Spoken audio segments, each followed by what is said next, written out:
pal," Zeus said. "I don't get lost because I'm Zeus, the king of the gods. Always knowing where to go comes with a job." "True," Demeter nodded. "You always know where to go. Most of the time. Sometimes." She looked at the fork in the tunnel. "So, where do we go?"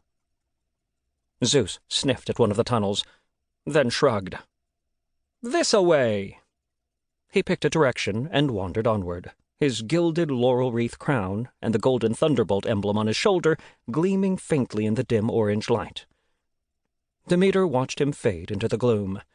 An odd shiver ran up her back, and she had the sudden urge to check behind her. "Someone there?" she asked, glancing over her shoulder. But she was alone. Shuddering, Demeter quickly caught up with Zeus on her powerful grasshopper legs. The two Olympians had come across the entrance to this underground maze earlier that night while exploring Crete, an area of land surrounded on three sides by the Aegean Sea. Here they had nearly stumbled into a rectangular pit, more than big enough to fit the hamster and his companion. Zeus had paid little mind to this pit during past excursions to Crete. It had always been blocked by a metal grate. Tonight, the grate was gone. Just one of the many strange changes happening in Greece ever since Artie's friend Callie had arrived to meddle with the landscape. Zeus had wondered if this pit led to a shortcut across Greece, or to a new underworld realm, or maybe to the secret lair of Phineus, the mysterious soothsayer who helped Zeus on a previous adventure. If nothing else, Zeus thought, going underground might give them an escape from the heat wave that gripped Greece. So they had entered. But this maze offered no relief from the blistering temperatures. In fact, the deeper they delved, the hotter it got. The normally spiky fur on Zeus's head flopped over his crown. Soon he was overheating beneath the white fabric of his royal chiton, even though, like all Olympian attire, it felt like it was barely there. "I swear we've walked under every part of Greece," Demeter murmured, her antennae sagging. "It's a good thing we're not lost, or I'd be worried." "What in blazes is that?" Zeus interrupted as they rounded a corner. The two had reached the entrance to a much larger cavern. Heat crashed over them like a tsunami. The air shimmered with it. Out of the gloom loomed a terrifying sight. A towering, monstrous beast with ash-covered horns. It fixed them with beady eyes set above fiery orange nostrils, linked by a silver chain. "You see that big bull thing standing there too, don't you, Zeus?" Demeter asked flatly. "Or is this heat playing tricks on my eyes?"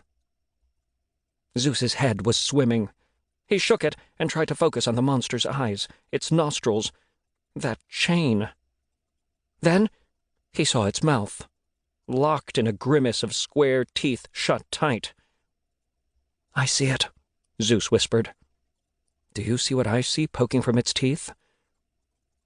"That's not," Demeter answered slowly. "That's not fur, is it?" "I think we should go," Zeus said. He turned and searched for the tunnel they had come from, but saw dozens of openings all around the cavern. Blast it! Which one's the way out? Zeus dared not look back at the horned beast in the center of the cavern. He could practically feel the monster bearing down on them. He couldn't think clearly. Both Zeus and Demeter felt like they were moments away from melting. Just as he was about to collapse, a pair of what felt like furry posts tapped Zeus on his shoulder. He whirled to see a brown spider, as tall as he was, standing behind them, its 8 legs covered with prickly hairs. The spider fixed them both with 2 large dark eyes set above 4 smaller ones. A tiara, encrusted with red stones, sat atop the spider's head.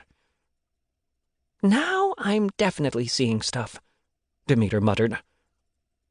The spider stared at Zeus and said in a raspy voice, "Greetings, Two Eyes. Are you here to defeat the heat?"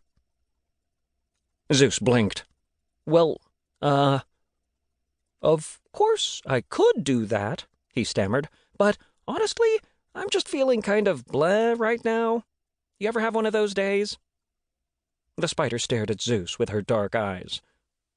"Anyway," Zeus pressed on. To keep listening to this audiobook, I've left you a link in the description so you can do it, at no cost thanks to Audible's 30-day free trial.